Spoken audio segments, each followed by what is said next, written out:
Très bien, donc un ratio égal à 1 correspond à un maintien de l'outil de production. Un ratio inférieur à 1 correspond à une diminution de l'outil de production.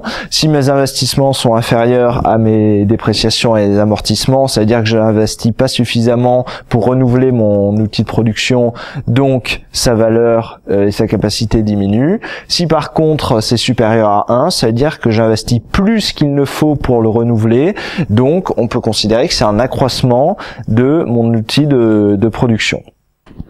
Donc, comme je vous l'ai dit depuis le début, on doit toujours mettre ces ratios en perspective avec l'activité de l'entreprise et notamment son chiffre d'affaires.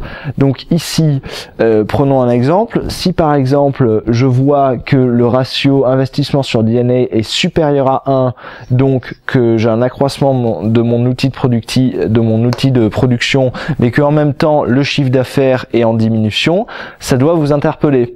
Là, vous devez vous dire, il y a un problème, parce que l'entreprise investit, elle accroît la taille de son outil de production, mais son chiffre est en diminution. Donc, il faut aller plus en détail dans ses investissements et dans son compte de résultat pour comprendre d'où vient le problème.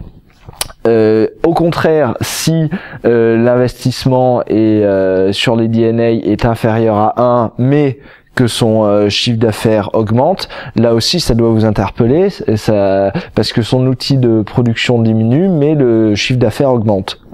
Il y a aussi une incohérence. En revanche, si le chiffre d'affaires diminue et que ce ratio est inférieur à 1, c'est cohérent.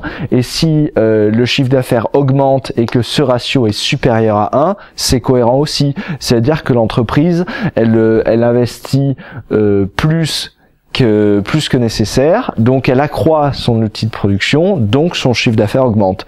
Donc vous voyez, vous devez là encore détecter ce qui est cohérent et ce qui ne l'est pas. Et c'est ça qui fait la pertinence de votre analyse financière.